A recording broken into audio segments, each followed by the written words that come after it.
বিগত ১৬ বছরের জুলুম, নিপীড়ন, রাষ্ট্রীয় প্রতিষ্ঠান ধ্বংসসহ অর্থ পাচারের খতিয়ান নিয়ে অবিলম্বে গণ অভ্যুত্থানের ঘোষণা প্রকাশের জন্য আবারও দাবি জানিয়েছে জাতীয় নাগরিক কমিটি।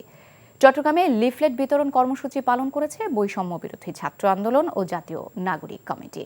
বিকেলে নগরীর বিপ্লব উদ্যান থেকে কর্মসূচি শুরু করে সংগঠনটির দুটি নেতাকর্মীরা। এ সময় সংক্ষিপ্ত সমাবেশে বক্তারা অভিযোগ করে বলেন, তারা লক্ষ্য করছেন জুলাই ঘোষণা যাতে না হয় সেজন্য একটি মহল ষড়যন্ত্র করছে। আগামী ১৫ জানুয়ারির মধ্যে ঘোষণাপত্র প্রকাশের দাবি জানান বক্তারা। জুলাই প্রক্লেমেশন বাংলাদেশের মানুষের মৌলিক অধিকারগুলো নিশ্চিত করার ক্ষেত্রে একটি অগ্রগণ্য ভূমিকা পালন করবে বলে আমরা মনে করি, যার কারণে দেশি বিদেশি বিভিন্ন শক্তি চায় না যে জুলাইয়ের প্রক্লেমেশন হোক। যারা এদেশের মানুষকে দাস বানিয়ে রাখতে চায়, যারা এদেশের মানুষের উপর শোষণ করতে চায়, যারা এদেশের মানুষের উপর নিপীড়ন করতে চায়, তারাই কেবল জুলাইয়ের প্রক্লেমেশন চাচ্ছে না।